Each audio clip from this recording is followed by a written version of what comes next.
आप सभी का स्वागत है मेरे YouTube चैनल आलम क्लासेस में। आज हम बात करेंगे क्लास 10th के चैप्टर 1 प्रकाश, परावर्तन एवं अपवर्तन part 1 25 most important objective question.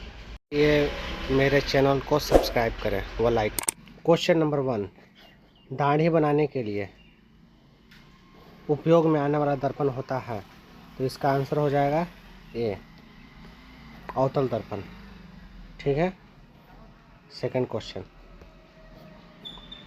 निम्नलिखित में से कौन सा पदार्थ लेंस में प्रयुक्त नहीं किया जाता है, तो इसका आंसर हो जाएगा डी, मट्टी से लेंस नहीं बनता है। तीसरा क्वेश्चन,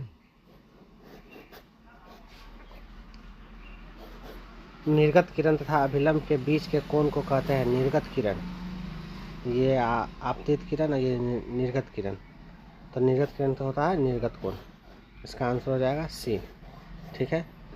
चलिए चौथा क्वेश्चन, किसी ठोस में बाहर की ओर उभरे दो गोलीय पृष्ठ, तो इसे कहते हैं, जैसे एक हो गया और एक ये हो गया, तो दोनों पार्टी उभरा हुआ पृष्ठ है, तो इसको हम कहेंगे उत्तल लेंस।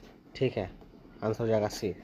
चौथा क्वेश्चन, किसी बिंब का अवतल दर्पण द्वारा बना प्रतिबिंब आभासी, सीधा तथा बिंब से बड़ा पाया गया वस्तु की स्थिति कहाँ होनी चाहिए, तो इसका आंसर हो जाएगा डी, दर्पण के ध्रुव तथा मुख्य फोकस के बीच। ठीक है। पांचवा क्वेश्चन, सर्च लाइट परावर्तन सतह होता है किस तरह का? सर्च लाइट में हम प्रयोग करते हैं अवतल दर्पण का, तो आंसर हो जाएगा बी। ठीक है। नेक्स्ट, निर्वात में प्रकाश की चाल होती है, तो इसका आंसर हो जाएगा 3 × 10⁸ मीटर सेकंड। हो गया, ये आंसर हो गया। ठीक है। नेक्स्ट, परावर्तन के नियम से निर्धारित होता है आपतन कोण बराबर परावर्तन कोण। Answer number A. ठीक है। हजामत के लिए किस दर्पण का उपयोग किया जाता है? हजामत के लिए सैलून में उपयोग किया जाता है, वो होता है अवतल दर्पण। स्टार्टिंग में भी ठीक इसी तरह का क्वेश्चन था। इसका आंसर हो जाएगा ए। ठीक है। चलिए नेक्स्ट,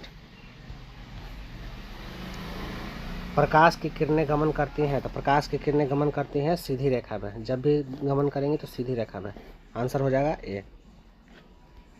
चलिए नेक्स्ट, लेंस में मुख्य फोकस की संख्या कितनी होती है? तो लेंस में मुख्य फोकस की संख्या होती है 2।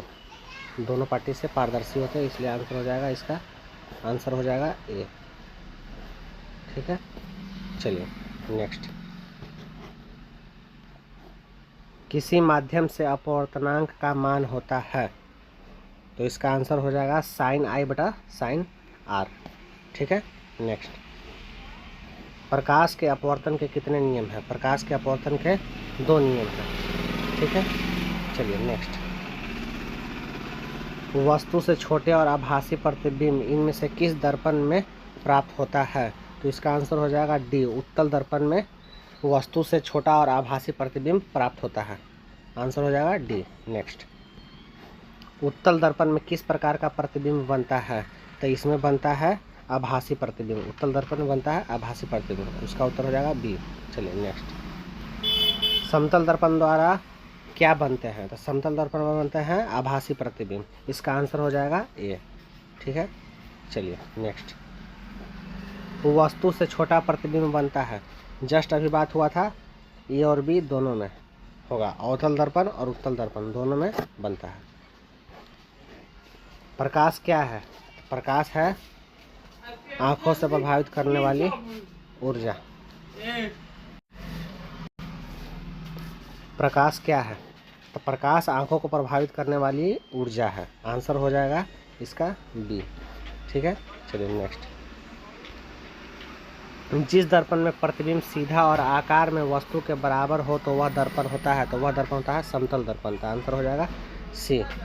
चलिए नेक्स्ट, एक गोलीय दर्पण की वक्रता त्रिज्या 40 सेंटीमीटर है, तो इसकी फोकस दूरी कितनी होगी? तो इसका हो जाता है आधा हो जाता है, तो इसका हो जाएगा 40 का आधा 20।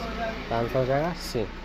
चलिए नेक्स्ट, किसी उत्तल लेंस के सामने 2f और अनंत के बीच कोई बिंब रखा गया है तो इसका प्रतिबिंब बनेगा।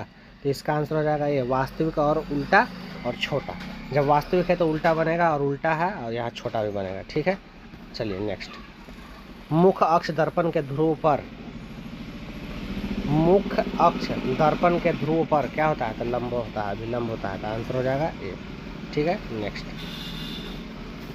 कई लेंसों से बने एक एकल लेंस की उपयोगिता है। तो इसका आंसर हो जाएगा सूक्ष्मदर्शी लेंस में कई लेंसों को मिला के एक लेंस का प्रयोग किया जाता है। चलिए नेक्स्ट। उत्तल दर्पण में बनने वाले प्रतिबिंब की प्रकृति होती है। तो उत्तल दर्पण में जब भी बनता है तो आभासी प्रतिबिंब बनता है। ठीक है, चलिए नेक्स्ट। फोकस पर अभिसारित करने वाले किरण पुंज परावर्तन के बाद समानांतर किरण पुंज किस दर्पण में बदल जाता है? तो इसका आंसर ए और बी दोनों हो जाएगा। इसका आंसर हो जाएगा सी, ए और बी दोनों। अवतल दर्पण और उत्तल दर्पण दोनों में फोकस पे जो गुजरता है वो जाकर समानांतर हो जाती है।